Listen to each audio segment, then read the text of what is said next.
Hey everyone, this is registered dietitian Jason Hunter here, and I wanted to give you some quick food hacks here because sometimes when we're trying to lose weight, we're trying a lot of different things.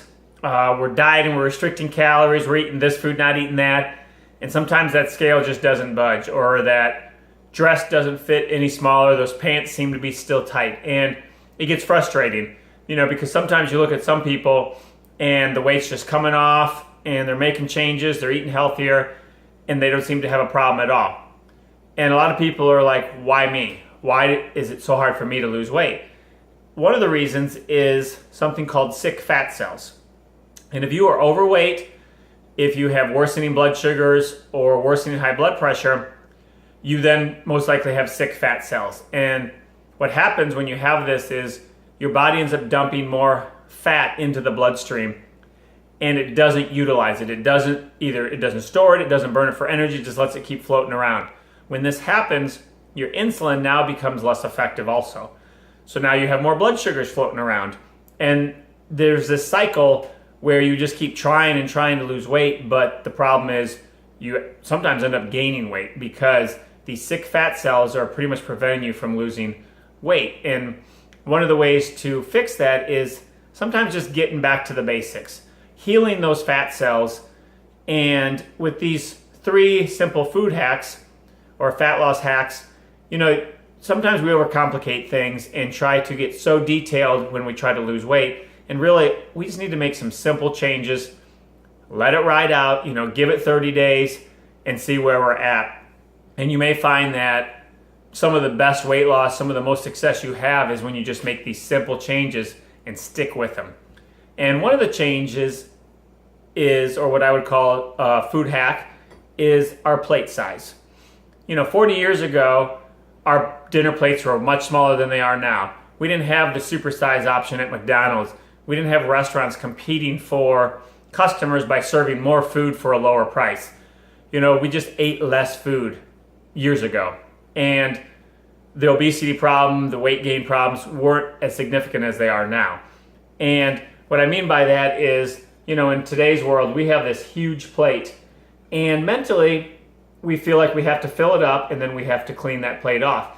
And some of that could be from our parents. I know when I was a child, my mom always said, you have to clean your plate, right? And she would put the food on my plate. Well, if I was eating on plates like this, I would have been eating a ton of food and probably overeaten. Thankfully, we had smaller plates back then. We don't anymore. But that I guess the stigma is what you would call it, still sticks with us, right? You feel like you have to fill up your plate and mentally get that most bang for your buck. So one of the things you can easily do is swap it out for a smaller plate. Most dinner sets come with a dinner plate and what you would call, I guess, a salad plate, a smaller plate. And this way you can still fill the plate up, you can still clear it off, so you have that mental satisfaction that you're cleaning your plate, but you're consuming less calories. So that's food hack number 1. The next food hack I'm going to give you is dividing your plate. So you can see here I've broken it up into quadrants. And what I do with my clients, or what I tell my clients, is you're going to take this quadrant and fill it with vegetables. You're going to take this quadrant and you're going to fill it with a fibrous carbohydrate, a healthy carbohydrate like black rice or quinoa, sweet potato, something like that. And then these 2 quadrants you're going to fill with protein. And the reason we do that is because protein has been shown to actually boost our metabolism through what's called the thermic effect of feeding, or the thermic effect of food.